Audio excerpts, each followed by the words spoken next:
大家好，我是大海。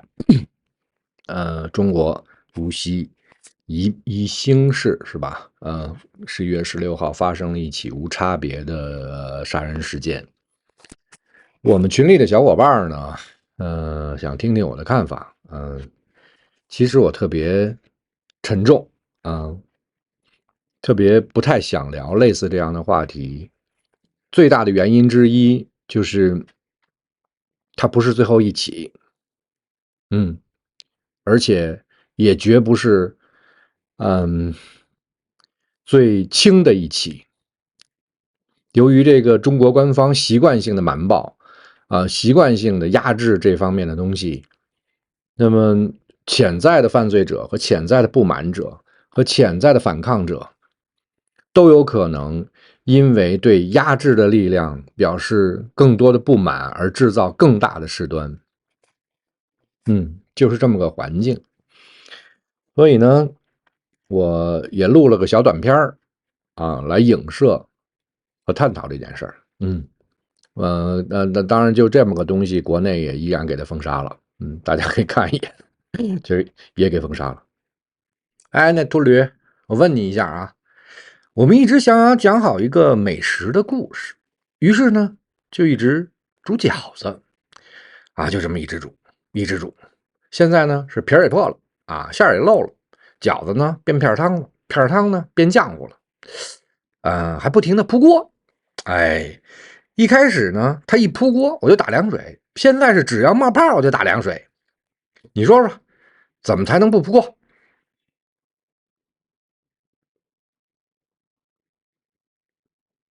问他妈你话呢？你他妈不会把火关了啊？哎呦，那可不行哎！火上不浇油，饺子煮不熟，这是我们的美食方针呐。再说点不点火、浇不浇油这事儿不归我管，我只负责打凉水。就问你，还有没有其他的可能性造成这个原因？行，那饺子生前什么馅儿的呀？韭菜的呀？那这意思就是韭菜的问题呗？你看，我就说吧，操，就这么个东西。这件事情呢，我觉得是这样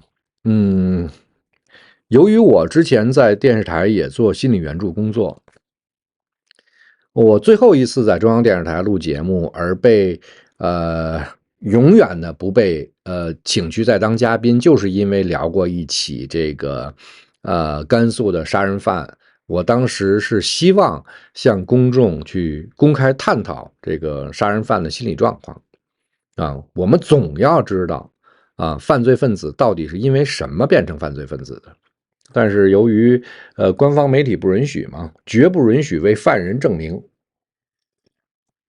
犯人就是犯人，不管他因为什么犯了罪，就得照死里踩，踩到万劫不复为止，没有机会让公众去了解这个杀人犯是怎么产生的。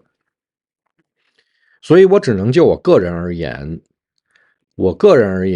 当然是反对向这个无辜群众下手的这种暴力行为，不管他美化了多少东西，合理化了多少东西口号喊得震天响，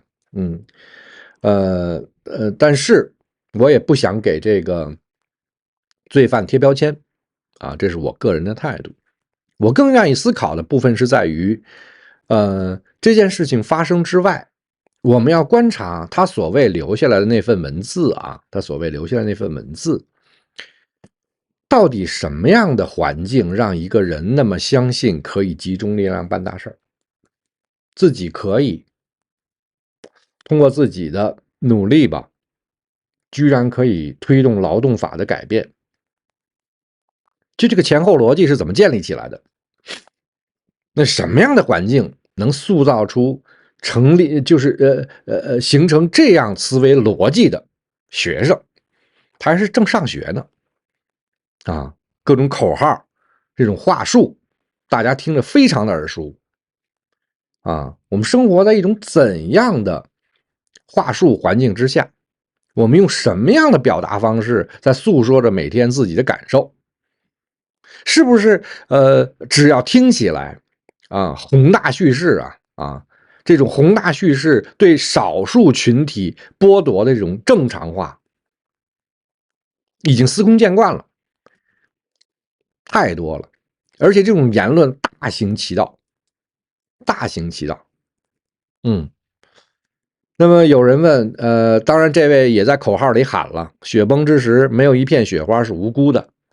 那我相信也不少自认为无辜的雪花啊，当你满脑子都是大局观的时候啊，诱别人牺牲，骗别人去死，鼓励他人奉献，号称享受苦难是人性升华的必由之路的这些家伙们啊，你们的这些观点，你们的这些想法，你们这些言论啊，不负责任的大行其道之时，那么你们的意外死亡则是某个个体升华过程当中的必然。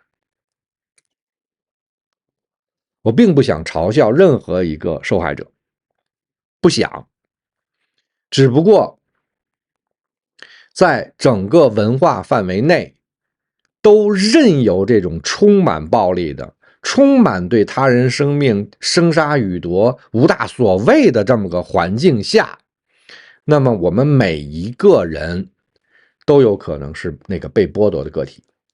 于是雪花确实不那么无辜。为什么他就相信集中力量办大事了？他怎么就相信一个学生遭遇了校长、学校、联合工厂的各种生理上的盘剥、物质上的盘剥，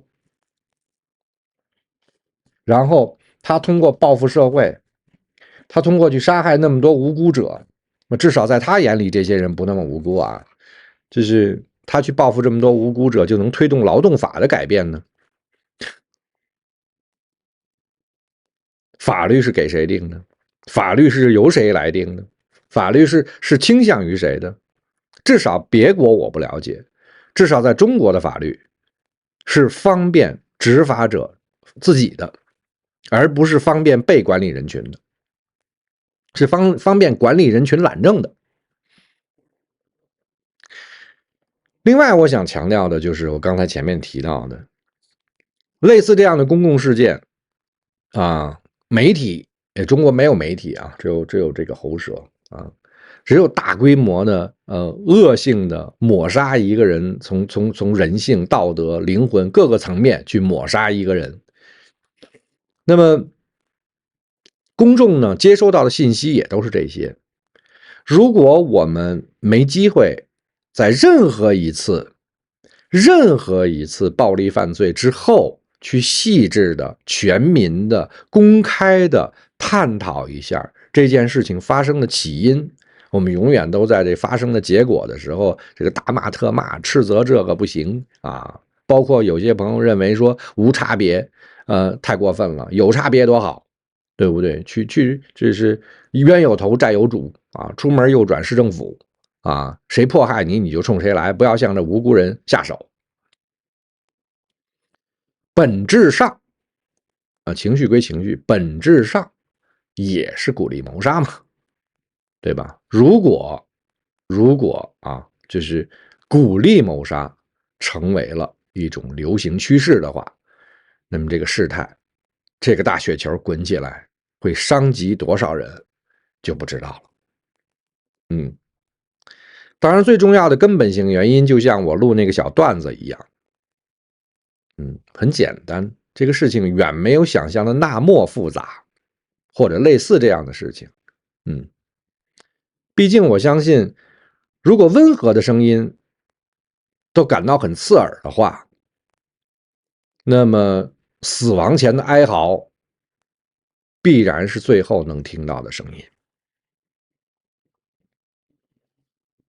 如果我们的环境有人发出温和的声音，公众会跳出来说这是吃饱了撑的，这是闲的没事干，跟他置什么气？算了算了。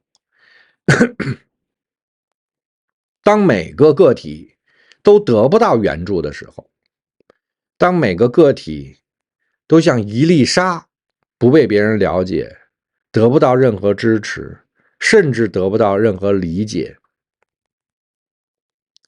那么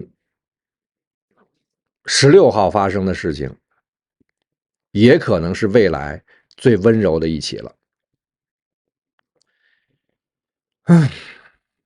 沉重啊！